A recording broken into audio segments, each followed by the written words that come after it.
Se quedó dormida en un avión y al despertar comprendió que el extraño a su lado ya lo sabía todo sobre ella. No de la manera en que un desconocido puede saber tu nombre en una tarjeta de embarque o tu destino en la pantalla de cabecera. No de esa forma ambiental e incidental en que sabemos cosas sobre las personas que comparten nuestro espacio por unas horas. Él la conocía, su trabajo, sus métodos, el contrato exacto que acababa de perder, el nombre de la firma que lo había bloqueado. Sabía cosas que vivían dentro de puertas cerradas y acuerdos de confidencialidad y correos que ella había escrito a medianoche cuando todavía creía que el trato iba a cerrarse. Lo sabía todo. Y ella había estado dormida sobre su hombro durante 47 minutos. Eso no lo sabía todavía cuando abrió los ojos. Esa parte llegó después. Lo que supo primero fue la ligera textura de una tela que no era su asiento. El calor de algo sólido junto a ella. La comprensión, llegando con una vergüenza que no tiene nombre educado, de que se había quedado dormida sobre un desconocido, sobre el hombro de un desconocido, en un vuelo de regreso a Ciudad de México, se incorporó, rápido, sin elegancia. Él no se movió. Eso fue lo primero que notó de él, no su cara. No su traje, que registraría en segundos como impecablemente bien confeccionado. Lo que notó fue que no reaccionó. Siguió leyendo su hoja de cálculo, columnas de cifras, algún tipo de modelo financiero, y no la miró. No se movió. No reconoció su despertar de ninguna manera. Como si esto fuera simplemente algo que había ocurrido, una mujer quedándose dormida sobre él a 10.000 metros de altura, y él hubiera decidido que la respuesta correcta era no decir nada y ofrecerle la dignidad de fingir que no había ocurrido. Ella se sintió simultáneamente agradecida y mortificada. Se pegó a su asiento. Miró la pequeña pantalla. Ciudad de México, 2 horas y 11 minutos. Dijo, lo siento. Tranquila, directa. No era una mujer que adornara las disculpas. Él giró, sin prisa. Coreano, entre 30 y 35 años. Atractivo de la manera específica de alguien que no lo había buscado. Ojos oscuros detrás de unos lentes que no había esperado. Algo cuidadoso y preciso en la manera en que la miró. La calidad de una persona que recibe información antes de ofrecer cualquier cosa a cambio. No hay problema, dijo. 3 palabras. Su español era mínimo, controlado, con la suavidad particular de alguien que lo aprendió formalmente, pero que piensa en coreano. Esas 3 palabras no eran una invitación a continuar. Ella lo entendió de inmediato. Volvió a su pantalla. 2 horas y 11 minutos. Podía manejarlo. Su nombre era Valentina Ríos Castillo. 29 años. Mexicana. Nacida en Guadalajara, formada entre México y Bogotá, con maestría en finanzas internacionales en el ITAM. Durante 4 años, había sido la persona técnicamente más sofisticada en un departamento de consultoría financiera de 12 personas. Algo que sus colegas entendían en abstracto y sus clientes entendían en el momento en que ella abría la boca en una reunión. Le pagaban por entender cómo se movía el dinero entre empresas, a través de fronteras, por estructuras regulatorias diseñadas por personas que asumían que el movimiento solo iría en ciertas direcciones. Era muy buena encontrando las direcciones que no habían planeado. No lo anunciaba sobre sí misma. Había aprendido pronto que anunciar la competencia es una cosa distinta a tenerla, y que la segunda era la única que importaba en una sala donde se tomaba una decisión real. Volaba de regreso a Ciudad de México porque el contrato más importante de su carrera acababa de derrumbarse. 6 semanas de llamadas, presentaciones, revisiones a medianoche, un fondo de infraestructura energética. Un consorcio colombiano que buscaba servicios de asesoría para su expansión en mercados de energía renovable en el sureste asiático. El tipo de proyecto que necesitaba a alguien que pudiera sentarse en una sala en Bogotá y en una sala en Singapur y ser creíble en ambas. El tipo de proyecto que la necesitaba a ella específicamente. Y entonces, 4 días atrás, había llamado el socio principal, no su contacto directo. El socio principal en persona. Lo que le dijo, antes de que dijera una palabra, que esto no era un ajuste menor. Fue muy disculpándose. El contrato había sido bloqueado. Un tercero había intervenido en la etapa de asignación de capital y había hecho imposible continuar. No podía decir quién. Tercero, etapa de asignación de capital. Ella tradujo ambas cosas de inmediato. Alguien con más capital que su consorcio había decidido que esto no debía proceder sin consultarla, sin explicación, sin siquiera la cortesía de esperar a que ella no estuviera ya en Bogotá finalizando detalles. Le agradeció profesionalmente, con la calma de alguien que aprendió muy joven a no dejar que nadie vea el momento en que algo se rompe por dentro. Hizo su maleta. Se sentó en la sala de embarque del aeropuerto El Dorado durante 3 horas con un café que no bebió. No lloró, no lo haría. No aquí, no en un lugar donde el sentimiento sería visible. Tomó el único asiento disponible, el 24C. Había abierto su laptop en el avión, intentado pensar en lo que la esperaba de regreso, y descubrió que su mente no estaba lista para nada de eso. Estaba cansada, cansada hasta los huesos, del tipo que no tiene que ver con el sueño. Había cerrado su laptop, y 40 minutos después estaba dormida. Él la había estado observando durante 3 minutos antes de que ocurriera, no de manera obvia. Era una persona que había aprendido, con los años y por necesidad específica, a observar sin aparentarlo. La había notado en la puerta de embarque. Normalmente volaba en primera clase, siempre, no por vanidad. Volaba en primera porque tenía puerta, y las puertas significaban que podía trabajar. Dirigía una firma de inversión con sede en Seúl y oficina en Ciudad de México, y los vuelos transcontinentales solían ser el único bloque ininterrumpido de su día. Esta noche había habido un problema de overbooking. Clase económica, asiento 24D. No hizo una escena, nunca las hacía. Aceptó el pase de abordar. Se sentó y cuando la mujer del 24C llegó, moviéndose con el agotamiento eficiente específico de alguien que intenta con todas sus fuerzas no mostrar lo vacía que está, se corrió 3 centímetros para darle más espacio. Luego volvió a su hoja de cálculo. La había observado abrir y cerrar su laptop. La había visto detenerse en alguna página y quedarse demasiado tiempo.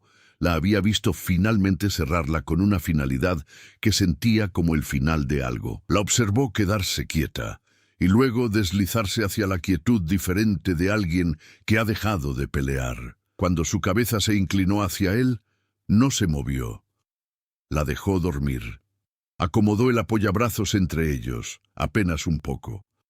Lo suficiente para darle al hombro de ella un lugar donde aterrizar. Luego volvió a sus números.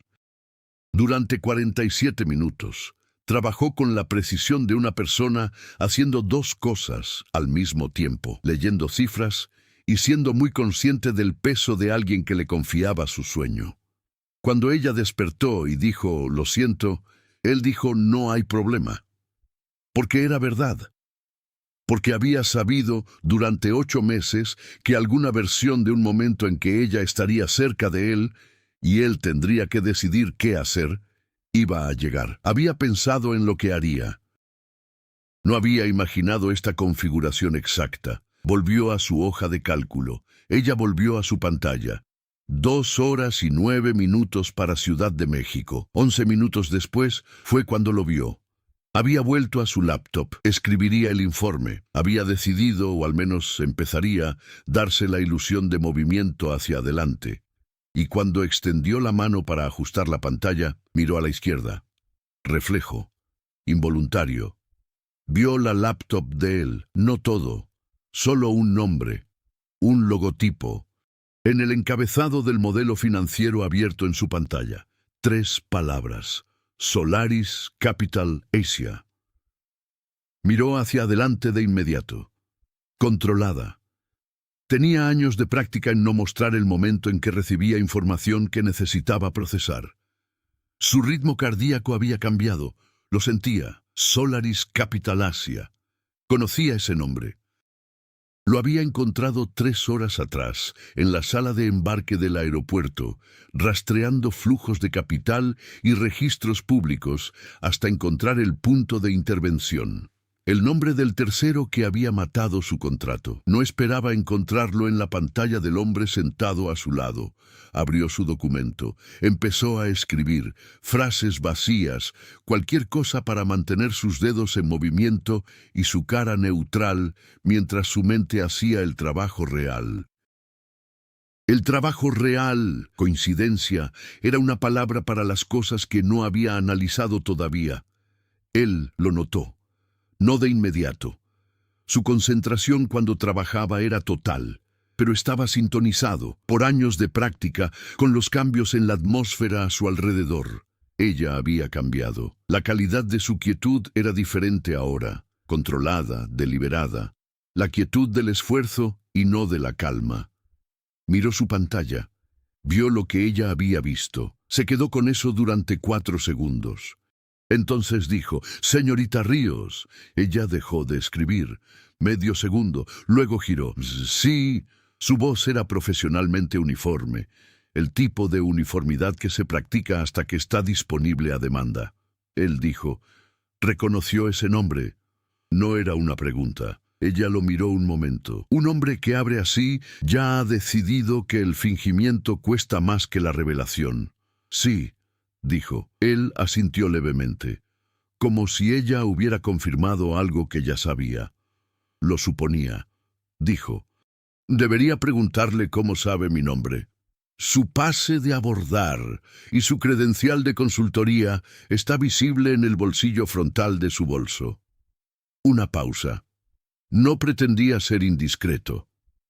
Ella lo miró con la expresión de alguien que tiene muchas preguntas y está decidiendo en qué orden hacerlas. «Su firma bloqueó mi contrato», dijo. Tampoco era una pregunta. «Sí», dijo él, una palabra, sin suavizarla, sin calificarla, solo sí, cayendo con todo su peso en el espacio entre ellos. Ella guardó silencio 2 segundos. «¿Por qué?», dijo. «Esa es una respuesta más larga». «Tenemos 2 horas». Él giró levemente para quedar más de frente a ella. Un movimiento deliberado. El lenguaje corporal de alguien que elige tener esta conversación. De alguien que posiblemente la ha estado esperando. «Me llamo Kwon Jun Seo», dijo. «CEO de Solaris Capital Asia, con sede en Seúl, oficina en Ciudad de México abierta hace 14 meses. Sé quién es usted», dijo ella. «Lo encontré esta tarde». Algo se movió en su expresión. No sorpresa. La microexpresión de un hombre recalibrando hacia arriba. «Por supuesto», dijo. Ella esperó. «El consorcio colombiano no es un vehículo sólido», dijo. «Sus supuestos regulatorios para la entrada al sudeste asiático son optimistas, de maneras que causarán problemas serios en 18 a 24 meses. No tienen un socio asesor que entienda esa brecha». Ella lo observó con cuidado. «¿Bloqueó un contrato?», dijo. «¿Porque la estrategia del consorcio es débil?». «No», dijo. «Lo bloqueé porque no quería que usted estuviera comprometida con ese consorcio durante los próximos 2 años». La cabina era silenciosa a su alrededor. El zumbido mecánico de la altitud. Un niño dormido al otro lado del pasillo. Ella dijo: «Necesito que me explique esa frase». Él la miró de la manera en que una persona mira una puerta hacia la que ha estado caminando durante algún tiempo. Luego la abrió. «He estado siguiendo su trabajo durante aproximadamente 8 meses», dijo. Ella no habló. «Un análisis de fondo suyo llegó a mi escritorio en marzo. Una reestructuración logística en mercados emergentes latinoamericanos. Lo leí porque la metodología era inusual. Usted mapeó el arbitraje regulatorio a través de 5 jurisdicciones simultáneamente en un marco que no había visto antes. No era elegante en el sentido convencional. Era mejor que eso. Era preciso. Dijo preciso de la manera en que la gente dice las cosas, que significa exactamente, no como un cumplido, como un hallazgo. Pedí a mi equipo que recopilara todo lo que usted había publicado. Artículos, análisis de fondos, informes internos que llegaron a través de referencias secundarias. Los leí todos.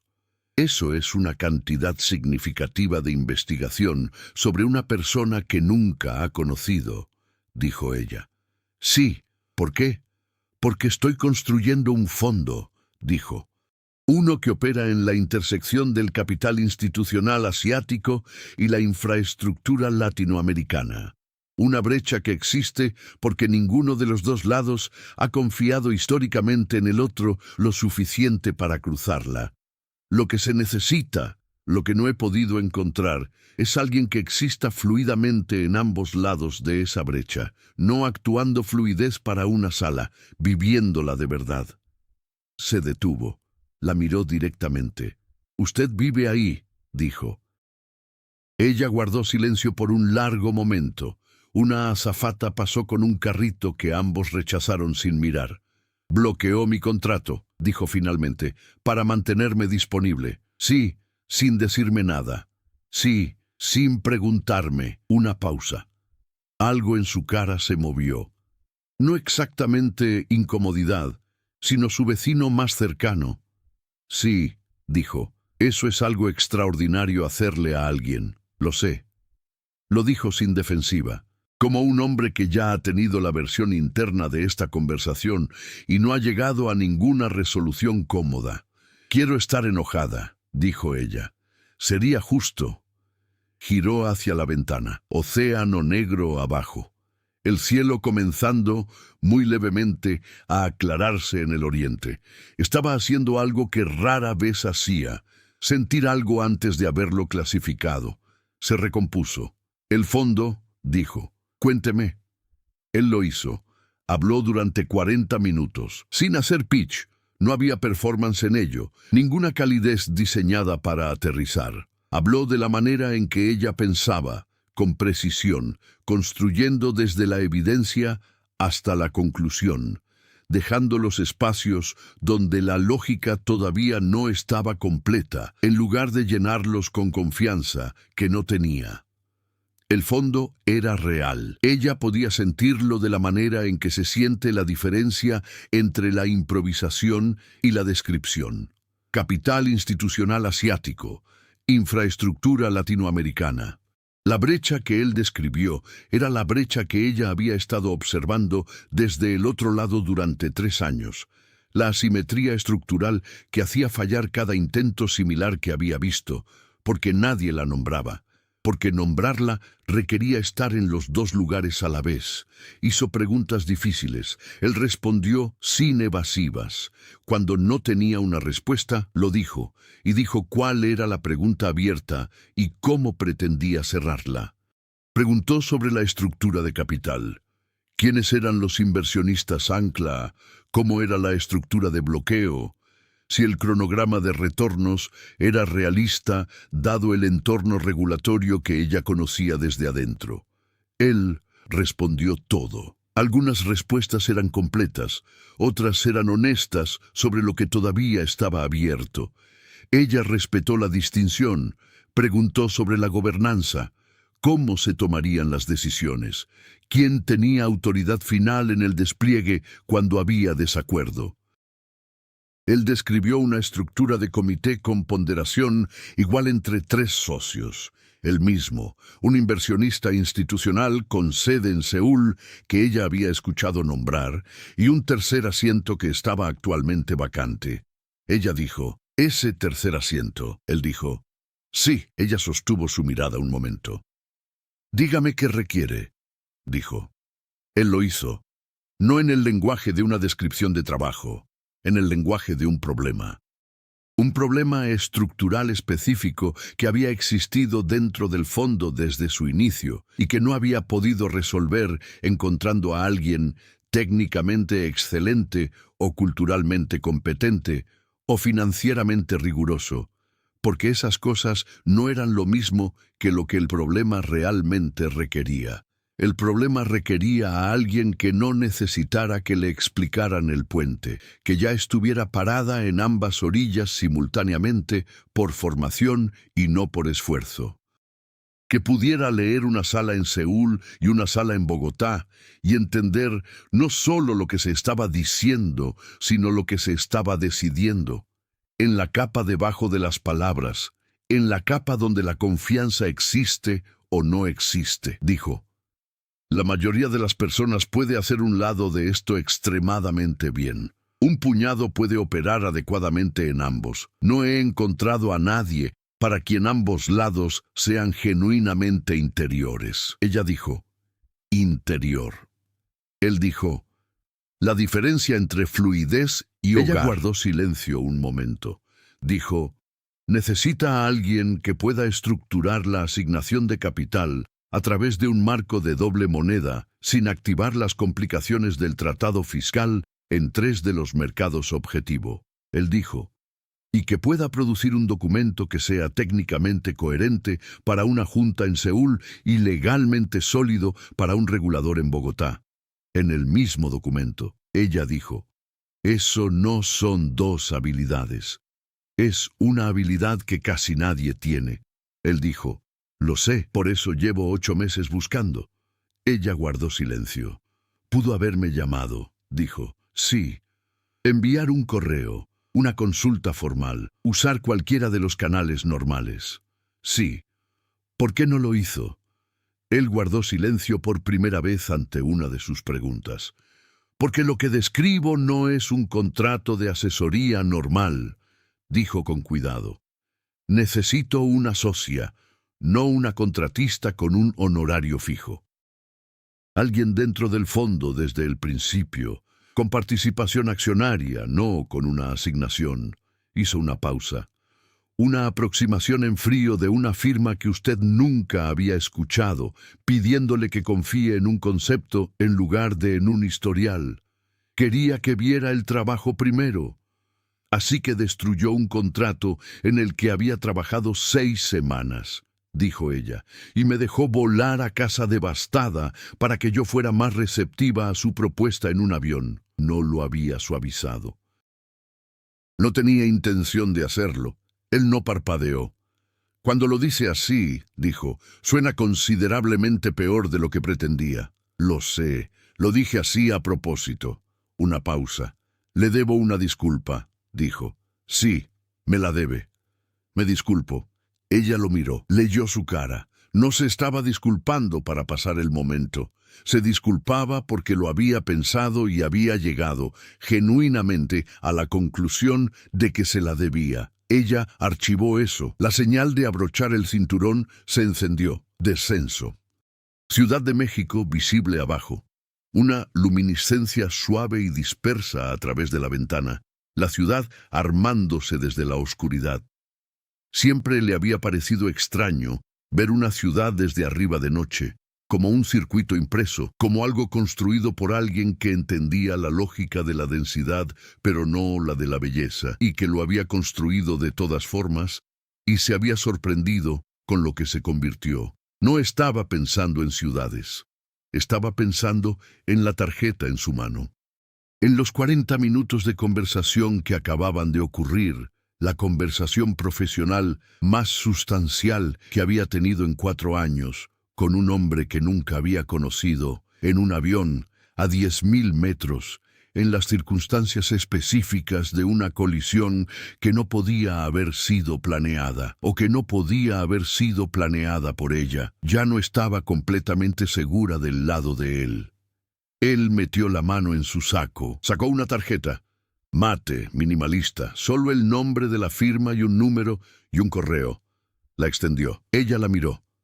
Luego lo miró a él. 48 horas, dijo.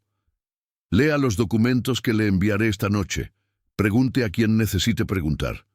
Luego decida. ¿Y si digo que no? Entonces habré aprendido, dijo, que me equivoqué en algo más que en el método. Ella lo miró por un largo momento. Luego tomó la tarjeta. El avión aterrizó. La señal del cinturón se apagó. La cabina se llenó con la inquietud particular del aterrizaje. Se puso de pie, recogió su bolso y se giró hacia él. «Leeré lo que me envíe», dijo. No era un compromiso, no era calidez, era un reconocimiento. Él asintió.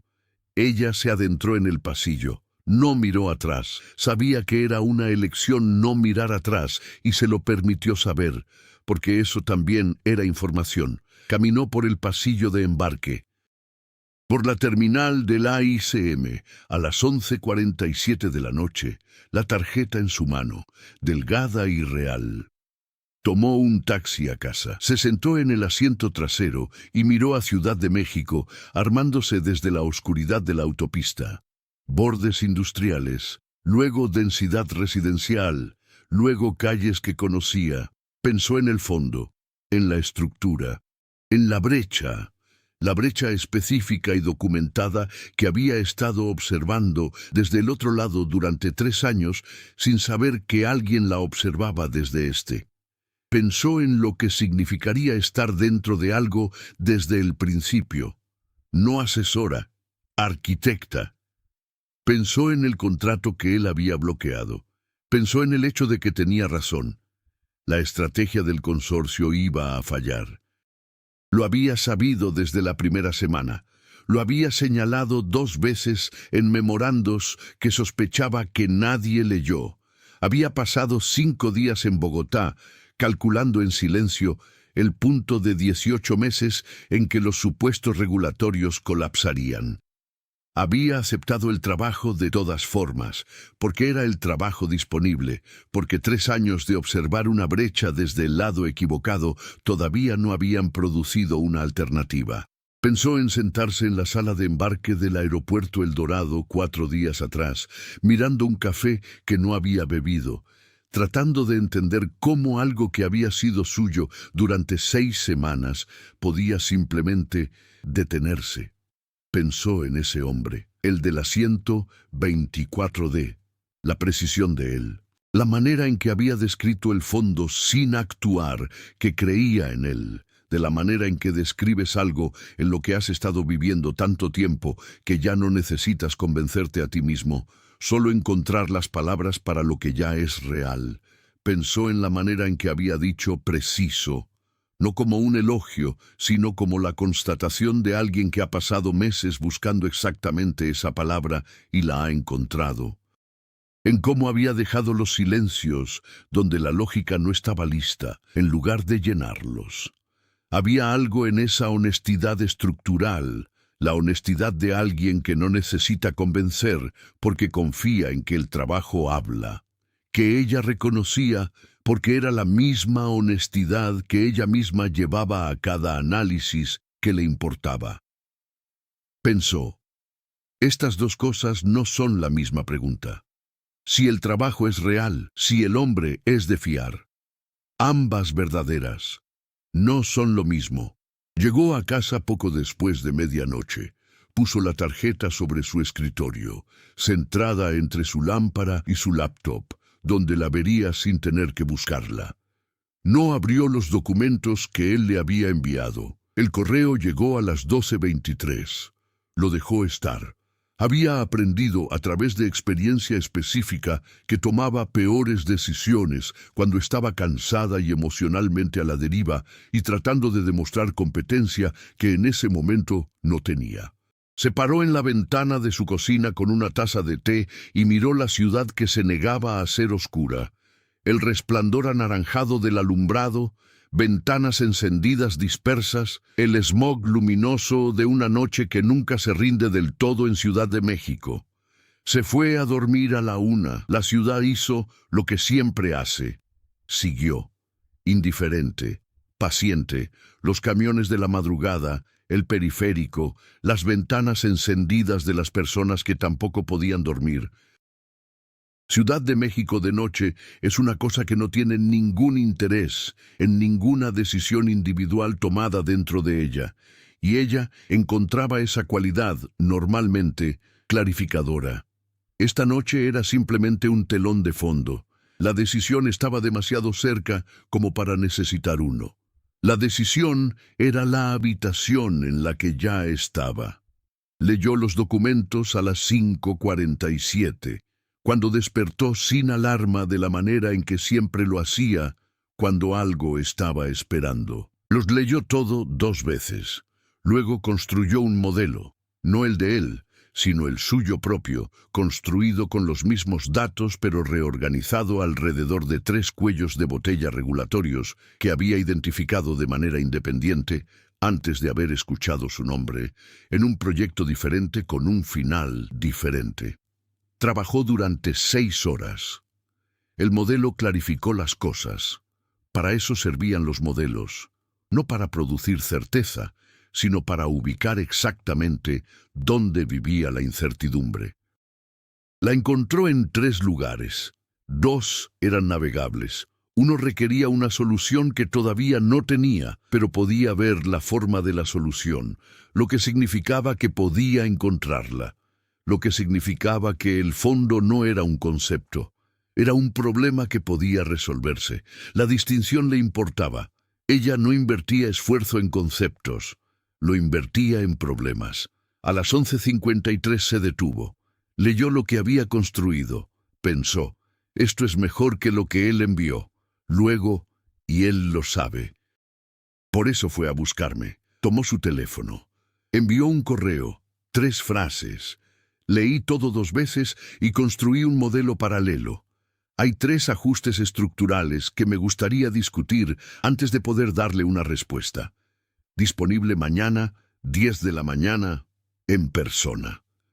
Su respuesta llegó en 7 minutos. Mañana, 10. Dígame el lugar. Escribió la dirección de una cafetería en la colonia Roma que usaba para reuniones de las que quería poder irse. La envió. Puso el teléfono. Miró la tarjeta sobre su escritorio. Luego su modelo en la pantalla. Luego la ventana, donde Ciudad de México era gris e indiferente al hecho de que en algún lugar de su geografía había un hombre que había pasado 8 meses observándola desde la distancia y había decidido, sin decírselo, interrumpir su carrera para reposicionarla. Pensó, debería estar más enojada de lo que estoy.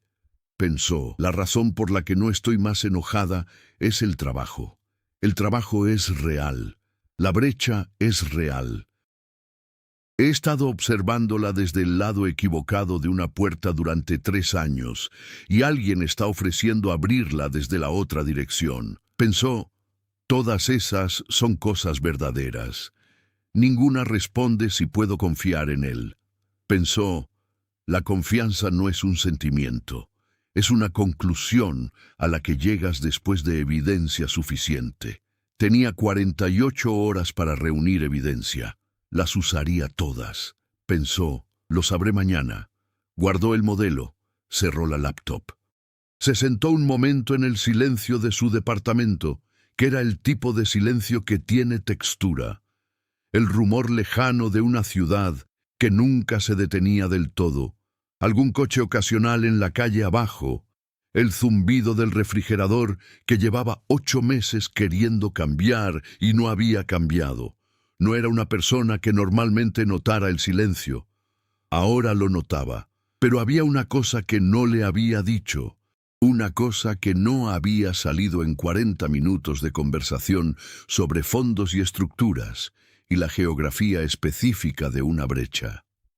8 meses atrás, cuando ese primer análisis de fondo había llegado a su escritorio, el que había leído 2 veces y anotado en los márgenes, el que se sentía familiar de una manera que no podía ubicar. Había buscado el nombre de la firma, Solaris Capital Asia. Encontró la historia fundacional, el CEO, una fotografía, y se quedó muy quieta durante mucho tiempo. Porque el hombre en la fotografía, el hombre que había construido una firma de inversión en torno a la intersección del capital asiático y la infraestructura latinoamericana, que había pasado 3 años identificando una brecha, que ella había estado observando desde el otro lado, que había pasado 8 meses buscando a alguien que viviera fluidamente en ambos mundos. Era el mismo hombre, la misma cara, más viejo, más deliberado, más contenido, pero el mismo. Un hombre coreano que había conocido exactamente una vez, en Seúl, bajo la lluvia, 8 años atrás, que le había dado su paraguas y había caminado de regreso hacia la lluvia sin él y nunca le había dicho su nombre. Todavía tenía el paraguas, azul oscuro, ligeramente doblado en la tercera varilla, en el rincón de su recibidor, donde había vivido a través de 3 departamentos y 2 países, y una carrera que había construido desde adentro hacia afuera. Lo miró ahora. Nunca lo había tirado. Se había dicho a lo largo de los años que lo conservaba porque era un buen paraguas. Práctico, sin razón sentimental. No era una persona sentimental. Se había mentido a sí misma, con la eficiencia particular de alguien que es muy buena en el análisis y por lo tanto muy buena en saber exactamente dónde no mirar. La verdad era más simple. La verdad era que lo había cargado porque 22 minutos bajo la lluvia, 8 años atrás, habían dejado una huella que nunca había encontrado la categoría correcta para clasificar. Un hombre cuyo nombre no sabía, una conversación en Seúl en octubre, la manera en que había caminado de regreso hacia la lluvia sin el paraguas y sin apresurarse, de la manera específica de una persona que ha decidido que el clima es simplemente donde vive ahora. Había pensado en él durante 3 días después. Para alguien que procesaba la experiencia analíticamente, que desconfiaba del sentimiento como fuente primaria de información, 3 días no era poca cosa. Luego había regresado a Ciudad de México y había cargado el paraguas con ella, y se había dicho que era práctico. Él no sabía que ella sabía. Había pasado 8 meses aprendiendo todo sobre lo que ella había construido profesionalmente, su metodología, sus marcos, su manera específica de mapear un problema. No sabía que ella había estado cargando algo de él durante 8 años sin saber su nombre. La simetría de eso era casi arquitectónica. 2 personas observando la misma brecha desde lados opuestos. 2 personas cargando algo que no habían nombrado hacia una reunión que ninguno de los 2 había planeado. Miró el paraguas por un largo momento. Mañana, 10 de la mañana. Tenía preguntas reales para él, preguntas estructurales. Las preguntas de una persona que hace due diligence sobre una decisión que cambiaría la forma de su vida profesional. Sobre el tercer inversionista ancla. Sobre el cronograma de despliegue. Sobre qué pasaba con el fondo si la primera entrada al mercado tardaba más de lo que proyectaba el modelo, que en su experiencia siempre tardaba. Esas eran las preguntas que podía preparar. Y luego estaban las otras preguntas, las que no tenían nada que ver con marcos de gobernanza y asignación de capital. Las que había estado cargando durante 8 años en el rincón de un recibidor en 3 departamentos diferentes, en la tercera varilla ligeramente doblada de un paraguas azul oscuro que nunca había tirado y nunca se había explicado del todo a sí misma. Pensó, decidiré en la mañana cuáles preguntar primero. Sospechaba que ya lo sabía. Apagó la lámpara del escritorio. La ciudad brillaba afuera. Paciente, enorme, indiferente al peso específico de 48 horas. Se fue a dormir. Biz Sanz entraría a esa cafetería en la colonia Roma a las 9:58, 2 minutos antes, porque siempre llegaba temprano cuando estaba nerviosa, y la única manera en que lo manejaba era rehusándose a llamarlo así, y él ya estaría ahí. De espaldas a la pared, mirando la puerta, un café frente a él que no había tocado. Y cuando ella entrara, él la miraría de la manera en que la había mirado en el avión, preciso, tranquilo, sin revelar nada y absorbiendo todo. Ella se sentaría. Abriría su laptop, le mostraría el modelo que había construido. Él lo leería. Algo se movería en su cara. No mucho, solo lo suficiente. La mirada específica de un hombre que ha encontrado lo que lleva 8 meses buscando. Y ella diría, antes de hablar del fondo, tengo una pregunta. Y metería la mano en su bolso y pondría algo sobre la mesa entre ellos. Una fotografía, impresa desde su teléfono, de un paraguas, azul oscuro, ligeramente doblado en la tercera varilla, y observaría su cara, y descubriría en 3 segundos si él lo recordaba. Y si ese destello se movía detrás de sus ojos, el mismo destello que había captado en el avión, desaparecido antes de que nadie más pudiera verlo, excepto que ella siempre lo veía. Entonces, sabría algo que el fondo y la estructura de gobernanza y el plazo de 48 horas no podían decirle, y decidiría desde ahí. Pero esa es otra historia, por ahora. Una ciudad brillando, una mujer dormida, una decisión esperando. Y en algún lugar al otro lado de la ciudad, un hombre que ya sabe la respuesta, esperando a ver si ella también lo sabe.